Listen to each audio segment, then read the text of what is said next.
G'day mates, it's Busta here, and I would like to give Native a huge shout out for sponsoring this episode. So Native is a great company that provides safe, simple, effective products that people use in the bathroom daily. Their products are formulated without aluminium, parabens, or talc, and instead are filled with ingredients found in nature. Native have been super generous to me and allowed me to try some of their products, and I've been using them for some time now. And I must say that their stuff has been reliably fantastic since day one. It's been great knowing that I can work out, head to a meeting, or catch up with family and know that I'm always smelling great. Personally, I've been using the eucalyptus and the mint, it's my favourite one, after workouts, and it's been fantastic. And they're also relaunching their toothpaste line, which I'm really looking forward to, and will be ordering some for myself. Most natural toothpaste can feel a little bit gritty, a little to no foaming, limited freshening power, and without the clean mouth feeling that you expect after brushing your teeth. But Native's toothpaste use a special blend of natural derived cleaners, flavors, and whiteners to deliver a great brushing experience without the trade-offs of the other toothpastes. And the best thing is that their toothpaste is sulfate, triclosan, paraben-free, and also has no artificial preservatives in them. The Native selection is really big, and along with some great reviews from customers, there's something for everyone on their website. Some of the other deodorant scents that they have are coconut and vanilla, lavender and rose, and their citrus and herbal musk is really nice. They also have free shipping and returns, and even offer a completely unscented formula and baking soda-free formula for people with sensitivities. So, for 20% off your first purchase, visit nativedeodorant.com and use the promo code SCARED during checkout. That's 20% off your first purchase at nativedeodorant.com and use the promo code SCARED at the checkout.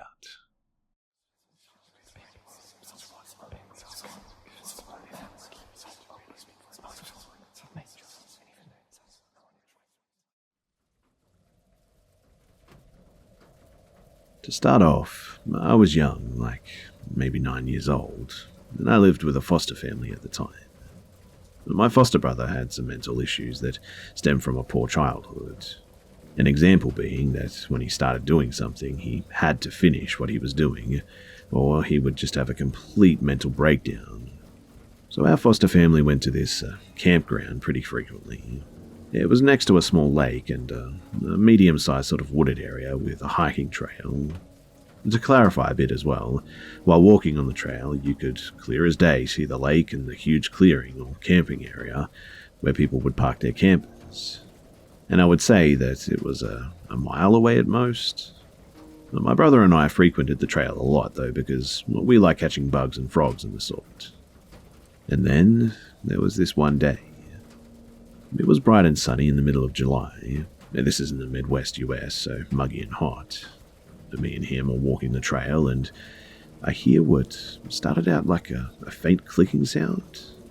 To this day, too, I'm yet to hear a sound like it. But it progressively got louder to the point that you would have to be deaf not to hear it. The weird part, too, was my brother didn't hear a thing. It started to startle me on just how loud it was. My brother decided to start carving into a tree, which he did frequently, but I urged him that we should leave because I was scared. But like I said, once he started something, he had to finish it, so I had to wait for him to finish. I stepped no more than 15-20 paces, I would guess, from him, and then my foot felt like it fell through something. So I stumbled a bit, looking down. When I looked up, nothing seemed at all similar, and it seemed like I was dropped in the middle of the forest with no end to it. It was also really cold, and there was absolutely no sound. My brother was nowhere to be found, and I felt extremely terrified, so I just took off yelling and screaming. I ran for a good distance, and I had the same sensation where I felt like I missed a step or stumbled forward or something, and when I looked up, everything was normal again. And then I could hear my family calling my name. When I approached them, they looked frantic, and they said that they'd been looking for me for the past couple of hours.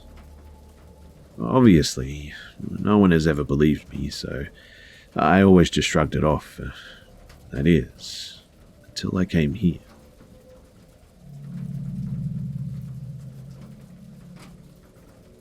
We never really did have much money growing up, and we were on WIC for a time.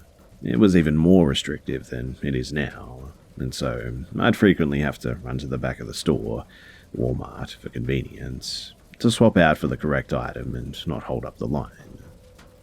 I was also very independent and had a watch so my mother could tell me, meet me at the milk in 10 minutes, and I could go and browse the book section as I was easily bored. Due to an incident at a museum years back, my parents instructed me that if I got separated from them, to seek an employee and tell them my parents' name, asking for them to be paged, which I'd needed to do a few times. This happened back when I was around 7 to 10 years old, I think, in the 90s on more than one occasion. But here's the most vivid memory. So I had saved enough money to buy a toy and was given permission to go pick one out. Lego was too expensive, but I wanted to look at them anyway first. I'm checking the prices just in case when I hear a voice. It's not my mum or my brother, so I just kind of ignore it. I hear it again and turn to look, and it's an older person. Now, a lot of adults look old to children, but I placed her older than my mother at least, maybe 40 if not 50. And she asked if I was lost, and I told her no, and that I knew where my mum was and that I was just looking.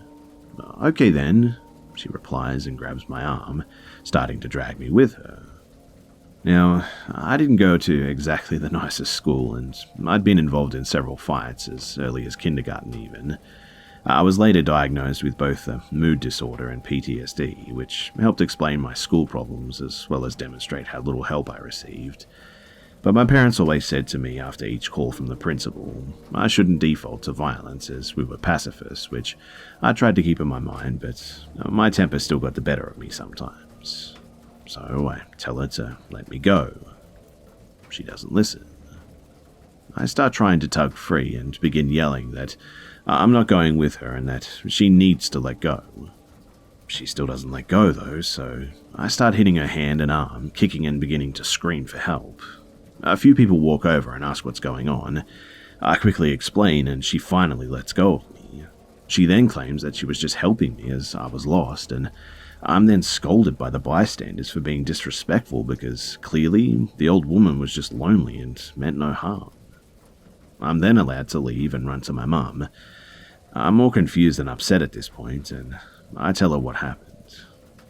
Mum tells me that I was violent and that was wrong, and she didn't seem convinced that I was telling the full truth, as I tended to exaggerate back then, but she did believe me that I'd been grabbed. I don't remember if I had bruises or not, but she held on to me pretty tightly. Walmart seems to just attract some really weird people, yeah? Because I found myself in more than a few similar situations over the years there, by both genders and of many ages even. I suppose it's possible that she may have just been trying to help me, but I don't know. Where she was taking me and the way she was sort of dragging me like that, it felt more like a potential kidnap attempt than just trying to find my mum.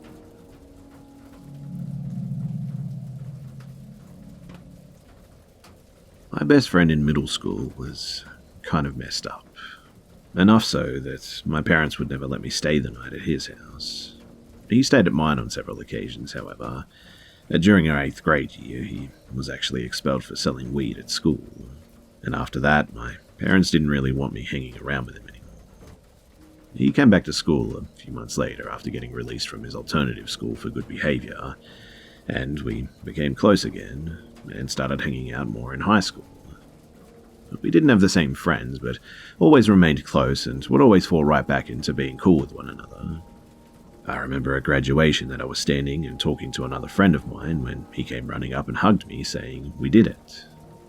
Somebody made some sort of a homophobic joke or something, and he yelled back at them, "He's my best friend since we were kids."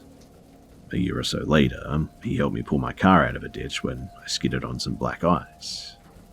A year or so after that, though, I heard about a murder that happened at some student housing apartments. A few days later, I learned that it was my friend that had killed the other person in a drug deal gone wrong. A few months later, he messaged me on Facebook and recounted the whole story to me. His side of the story anyway. I haven't seen him since then, but I still have the Facebook messages.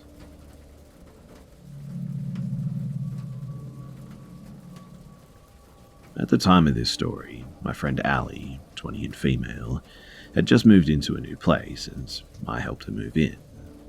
It was a basement suite, not the nicest place, but we were going to make do.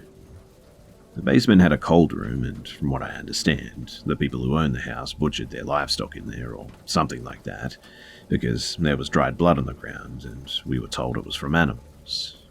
That being said though, we were in what I would describe as our party prime, so we wanted to go out as often as possible, which meant that we wouldn't be there often. While walking through the living room to exit, the cold room is visible, and every time that we would come home, the door would be slightly cracked open enough that you could notice quite visibly, which was weird because we always closed it.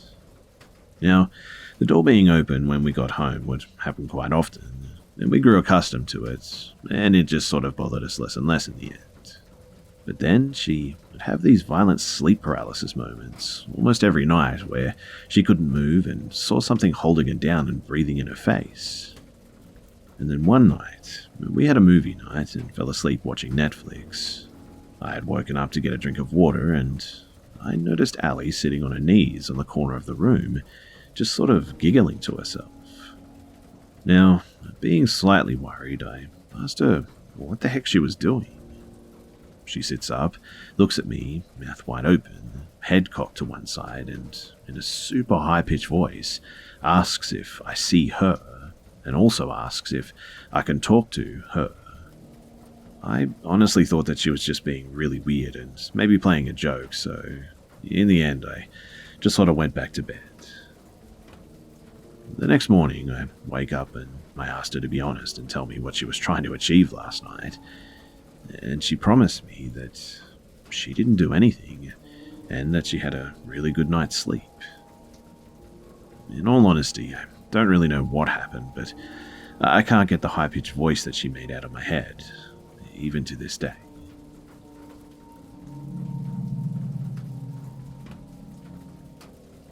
It all began in summer of 2013 when I got a divorce and had to move out of my home in the suburbs of Southern California. I met someone, my current husband, pretty soon after the divorce, and things moved quickly, and he asked me to move in with him, and I accepted. He had just bought this dream cabin on a local mountain with an inheritance that he received. We're in Southern California, and the mountain and the lake are popular tourist destinations. At the time, too, I was struggling a lot. I had to quit my teaching job due to severe stress, and had lost a substantial amount of weight, and was barely 100 pounds. Looking back, I was probably an easy target due to my vulnerable state, I admit. So, we moved in that winter just in time for me to vacate my previous home that I had once shared with my ex. It had just stormed and there was ice and snow on the ground. The new house was really dark and it just felt sort of sad to me, especially on cold, snowy days. But it was a beautiful cabin that was on a long private dirt road in the woods. The house was a larger chalet-style home with dark wooden beams, brick and wood walls, and a big old wood burning stove. Shortly after moving in, we found out that the lady that had previously owned it was actually hit by a drunk driver and had to move into a care facility for the severely impaired, which, I must admit, kind of creeped us out a bit. I immediately realized, too, that I didn't quite like living in the mountains. The people in the town, especially our handful of neighbors, were really strange, paranoid, and sort of rough.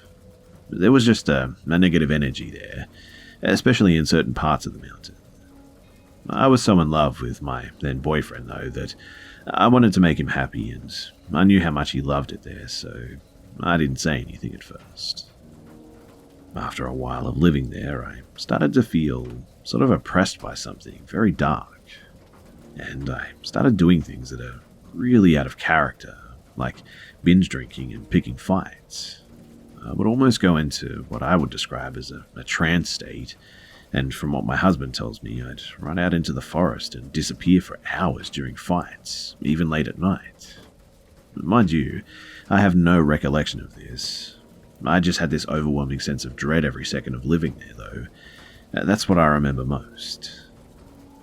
I got a job, though, working at a local church camp. I'm not super religious, but jobs there are pretty scarce, so I had to take it. And I noticed that the only time that I felt semi-normal was while I was at work.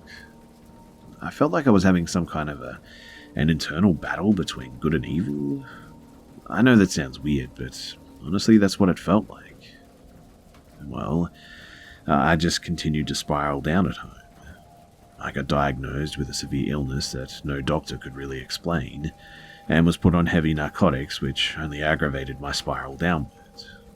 But we seemed to have really bad luck too. For instance, one time my husband was driving in a really remote part of the mountain when his car broke down, so I jumped in my car to go and pick him up when suddenly my car blew a gasket clear through the hood, which no mechanic had ever seen or could explain. In the end, I actually had to hitchhike to where my husband was, and we actually had to tow both cars. My husband's car had absolutely nothing wrong with it, and worked just fine after we towed it, which was weird. Yet, it would always break down periodically, and always in a remote part of town with no call service. We lived way off the beaten path, deep in the woods. And something just always seemed to go really wrong.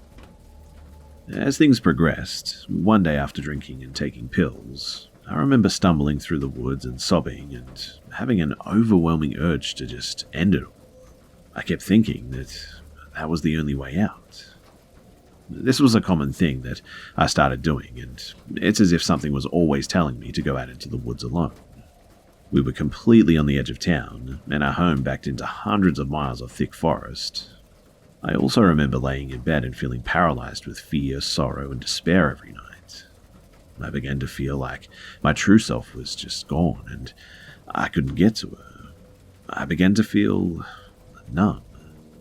It was weird, though, that I was still functional at work and even managed to get a few promotions. It began to feel like perhaps I had two personalities. Around this time as well, weird things started to happen around the house. For instance, all the lights in the ceiling fans would turn on full blast, all on their own. I'd come home from work and think that somebody was in our house because all the lights would be on. But one time I was sleeping and I could have sworn that I could hear the remote control button for the fan speed clicking on, and then bam, all the lights in the fans turned on.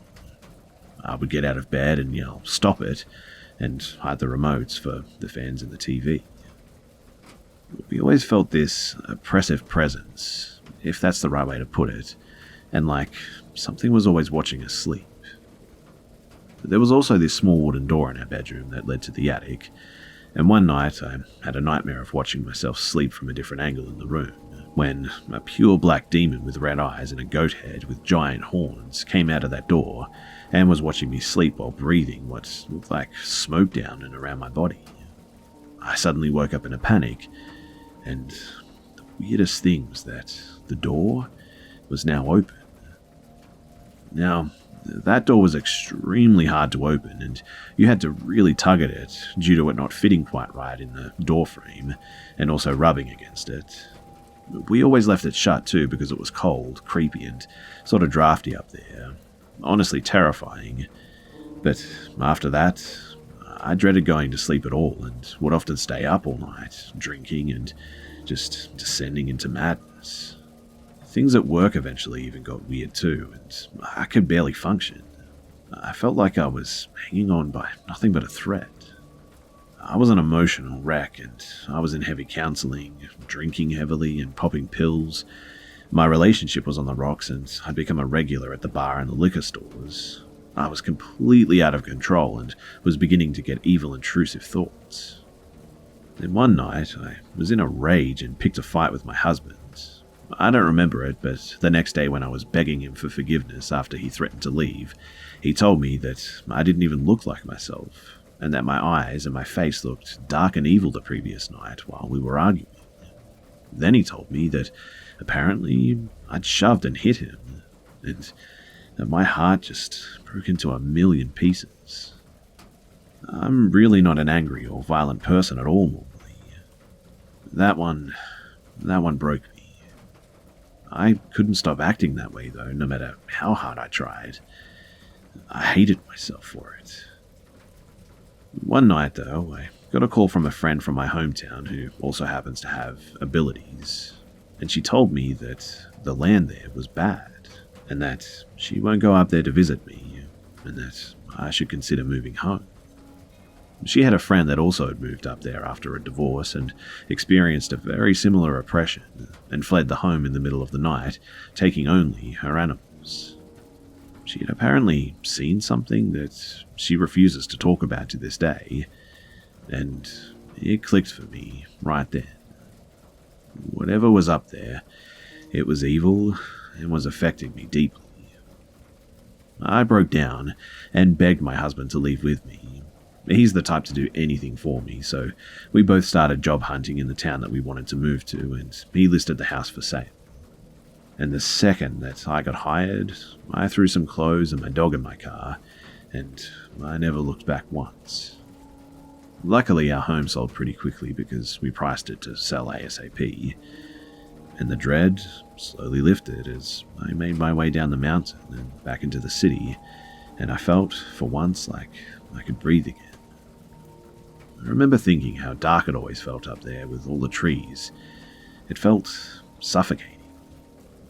Within a month of moving away, I started to feel back to normal, thankfully. At first there was still some activity, like the dreams, and one time being woke up by something that felt like a pillow, hitting me with a crazy force across the face. But after I had a cleansing done, it mostly stopped, and I completely lost any desire to drink and switch medications to a non-narcotic. I've never been a drinker, and to this day we have on average 1 or 2 beers a year. But thankfully, my personality went back to my happy, loving self. These days, my marriage is very solid, and we're like any normal, boring couple. And when I think back on it, it's like a horrible nightmare that creeps me out just remembering it and telling it.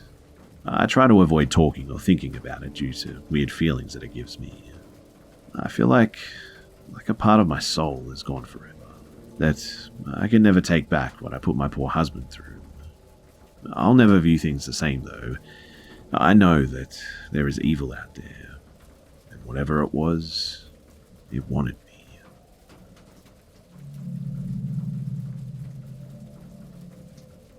So before I begin this, I just want to say that I'm 24, female, and probably couldn't defend myself even against a 10-year-old.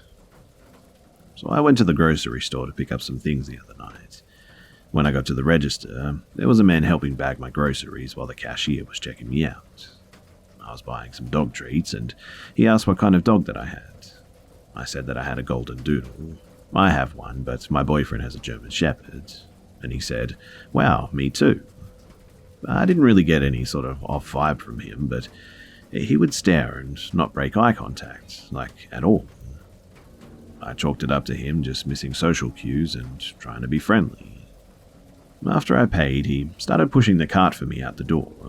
This isn't uncommon here. They typically help you take your things to your car.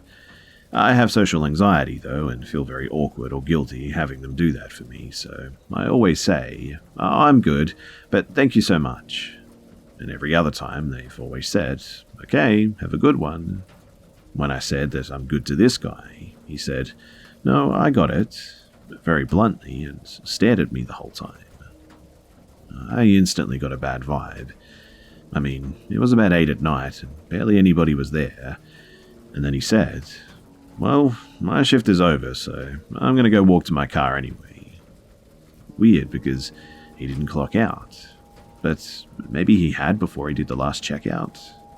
He was very talkative in the store, asking tons of questions about my dog and telling me about this and that, but when we got outside, he barely said a thing.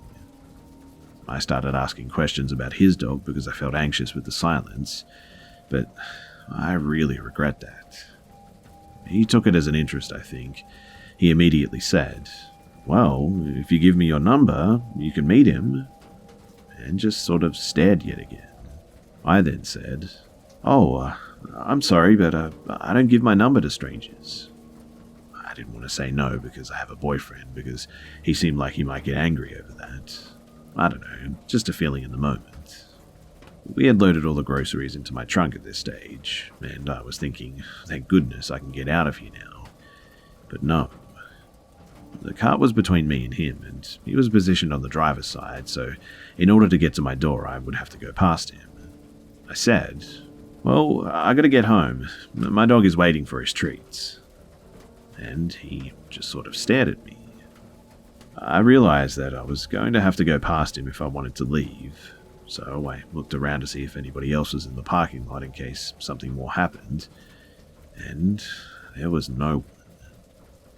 I started to get extremely nervous.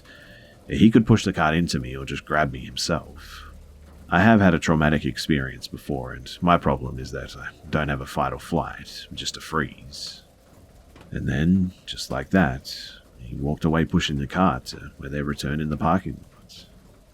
I took that chance to get in the car, and I locked the doors immediately. I wish that I had left then, but I just needed a moment to breathe.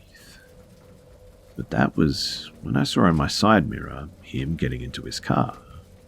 I quickly put the car into drive and I drove out. The exit stop is alight, and just my luck, it's red and I'm turning left. I see his car right behind mine, not even 30 seconds later. I panicked, but then thought that he said that he was going home, so maybe it's nothing. I only live 2 minutes from the grocery store, so I made the turn and he was sort of hanging back. I didn't put my blinker on for the next turn, and he made it too. The next turn was a stoplight, and then the turn for my road, and as I get to the light, it's red. And it was at this stage that I thought that I should drive to a police station just in case. But as soon as that thought came into my head, the light went green. Now, my boyfriend and I have only moved in here maybe 2 months ago, so I couldn't think in my head how to get to the station, and I'm pretty terrible at using my phone while driving. I'm not even 30 seconds away from the last turn onto our street.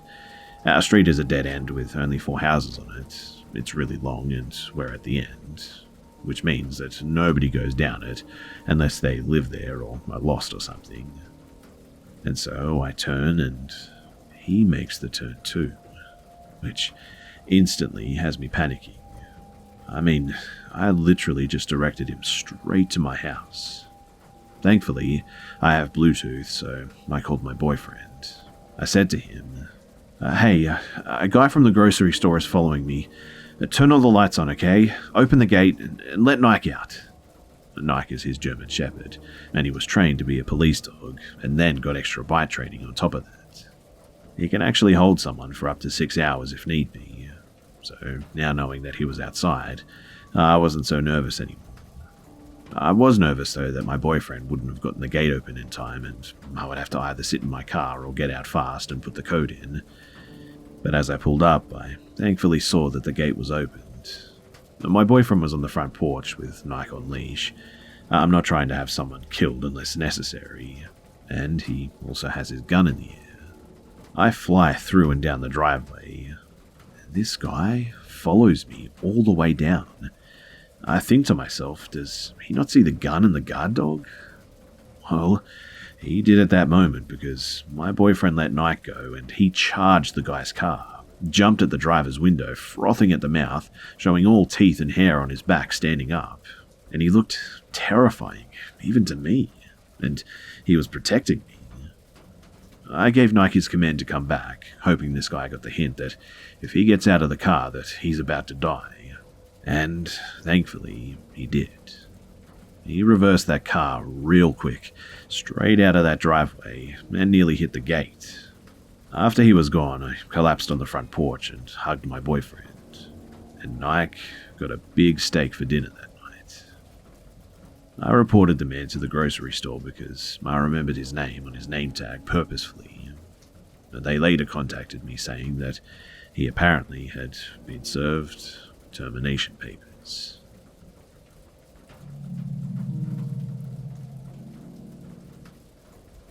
So, a few years ago, my boyfriend's dad's family decided to get together and all chip in to rent a condo in Ontario. But there was a big, extended family over there that his dad never saw, because he only really got along with one of the three sisters.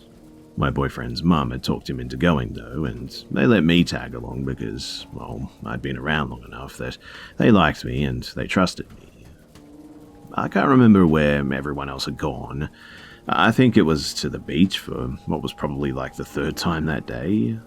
So it was just me and my boyfriend at the condo, because we were kind of sick of the beach and just wanted to do nothing in the shade for a while. We were sitting outside, looking over the water and just kind of talking about stuff and life. I just finished reading the Harry Potter series, so we were just kind of talking about that for a bit when this woman comes out of the brush beside the condo. Just for an idea as well, this condo was on about roughly an acre of land, and it was kind of out in the middle of nowhere. The front of the condo was probably 70 feet from a dirt road that no one really travelled down, and there were some dense trees and some brush and whatnot that surrounded three sides of it. But this woman comes out of the wooded area, and I immediately knew that something wasn't right. She was limping, and she only had on one sandal, and frankly, she looked terrible. She was pale, and her face was gaunt. She was really, really pretty, but she just looked exhausted. The thing that immediately caught my attention was her baby, though, who she was holding pretty tightly in her arms as she started to come towards us. I didn't really know what to do, but my boyfriend got up and walked over to make sure that she was okay. I really couldn't help but think all of these awful things might happen, after spending so many hours hearing the horror stories here. I was just terrified that she might do something. My boy is a lot more trusting than I am, though, and he's always had the first instinct of what's the problem and how can I help sort of thing. He's never assumed the bad in pretty much anyone. So this woman is just sobbing by the time that she gets to the porch of the condo, and she looks like she must have been through a war zone. She's shaking and hyperventilating and crying, and she's telling us that basically her boyfriend has been a drunk for a while, and he's been getting worse and worse, and he's been an overall abusive guy. He'd get really angry when she was focusing on the baby instead of him, and a part of what angered him was that it wasn't his kid, so he kind of didn't care about the baby at all. She told us how this time in particular he was drunk and she was driving him home, and the baby is in the back seat, and he grabbed the baby's booster seat and tore it out of the car and threw it out the window while they were driving. Apparently she got the baby out of the seat or something though, and I didn't really remember how because she was telling us about how he started hitting her before she took the baby and ran. But as we do, we hear this yelling, and we turn to see this angry dude walking up to the condo, and she starts losing it. Drunk and angry, this guy followed her to our condo and was starting to come up to us. He was trying to act like he wasn't angry. He was doing the, "Oh, you guys found her. Thank you so much. Baby, let's go home," kind of thing. But he was slurring his speech and not doing a good job of hiding just how angry he was. My boy has always been a bit of a pacifist. Honestly, he's even kind of a pushover. He's really non-confrontational and tries to find a way to talk stuff out and come to an agreement before doing anything. But before I could even say a thing, he's across the yard and approaching this guy. As much of a pacifist as he is also huge. He's honestly built like a footballer. He's 6'3", and at the time of this incident, he was 230 pounds. I've known him since we were 10, and at the time we were 20, and we'd been dating for just over a year at this stage. I would say that I knew him better than anyone. He's never done anything like this before, but he just goes up to this guy and goes, "Not another step, dude." And he's shaking as he says it. The guy tries to walk around and goes, "No, it's okay. I'm just going to take her home." And my boy steps in front of him and shakes his head and said, "You're drunk, so I'm going to pretend like maybe you didn't get what I just said. Don't come any closer." It's at this point the guy stops trying to pretend, and he says something like, "Listen man, you don't know what's going on. That's my girlfriend. I'm going to take her home." And he tries rounding my boyfriend again, and one more time my boyfriend blocks him and goes, "Stop." Now, I've never heard this tone in his voice before or since then. It was scary. It wasn't him. The guy tried one more time before my boy finally put his hand on his chest and pushed him back a bit, keeping his hand on the guy's chest. I'm telling you right now, man, you're not going anywhere near that girl and her kid, so turn around and walk away. This guy was about 5'6", maybe 5'7", so when he looked up to threaten my boyfriend, he looked like a kid. The guy finally looks up at my boyfriend and he says something that I couldn't hear. My boyfriend said something back, and then the guy stared at him for a moment like he was deciding whether or not to do anything. My boyfriend finally pushed him away, and the guy stumbled back and then started pointing at me and the girl as he was saying something, and then he started to walk away. I didn't learn until the next day, but the guy had apparently said that he had a gun and that he was coming back and that he'd kill him if we ever stopped him again. The woman was sobbing, obviously. The baby was crying, and I was shaking because even though he didn't throw any punches or anything, I could tell that he was ready to hurt this guy if anything else had happened. We called the police and didn't really do much of anything outside of make sure everyone was breathing and take the girl to her sister's place. We didn't really hear much from her after that, but I know that my boyfriend sent her an email once or twice, and she's apparently married now to somebody else and had another kid last time they talked. In the end, it was actually quite a nice trip if I'm being honest. Despite that part, of course.